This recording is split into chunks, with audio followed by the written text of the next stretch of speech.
Tara from livingonadime.com here. Today we are talking about something special, and if you have kids that are watching, you might want to have them leave. So hit pause and we'll come right back. Okay, everybody gone? So we're going to talk about our cheap and easy elf on the shelf.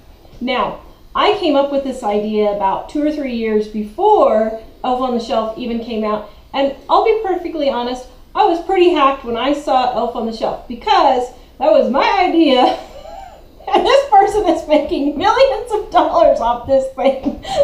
So I'm not saying they stole my idea, I'm just saying I came up with it, and then I saw that and I was like, oh man, I should have written a children's book too. So here's how we do our cheap and easy Elf on a Shelf. So we have our family elf, and his name is Elfred, and he comes from the North Pole starting the day after Thanksgiving.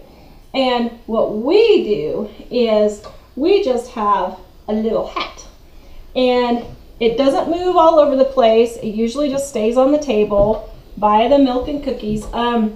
Every night the kids will write a short little note to the elf, and they will leave milk and they'll leave cookies for them and the note.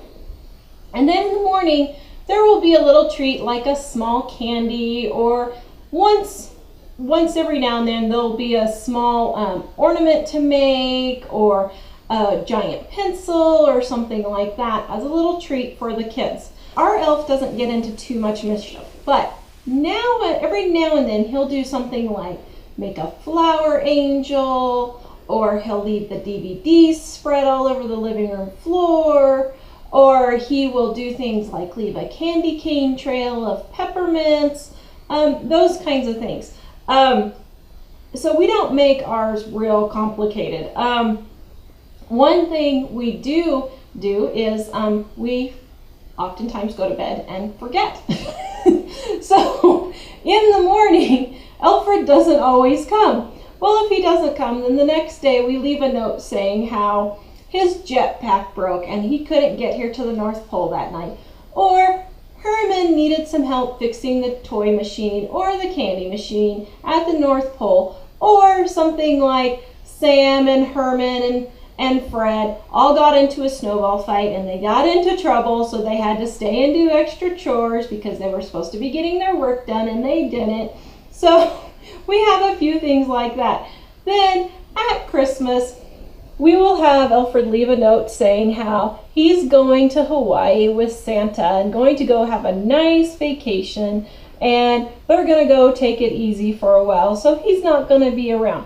Now, Elfred will come occasionally during the rest of the year, every now and then, and surprise them and clean their room, or he'll leave a special treat. But that only happens once or twice a year, every now and then, because he's just checking up on them, just to make sure everything's okay. The kids did ask for a picture, and they put their camera out. Well, he kept taking pictures of himself, but the camera get turned around, or he'd accidentally shoot the wall, because he wasn't used to these new devices and how to use these kinds of things. Well, finally he got it down, and one time he did bring a picture of himself standing in front of our Christmas tree next to the cup, and it looked just like a picture that we had seen on the internet of an elf, and it was really interesting how he looked exactly the same. So they got a little picture of him. So that's how we do our free Elf on a Shelf. Let me know some of the things your elves do. We like to hear different ideas and what happens when he forgets to move or come, because that's always a problem. Mom and Dad are tired and go to bed, and sometimes the elves just aren't able to make it because, something happens at the toy factory. So let us know your tips and ideas. We'd love to hear them.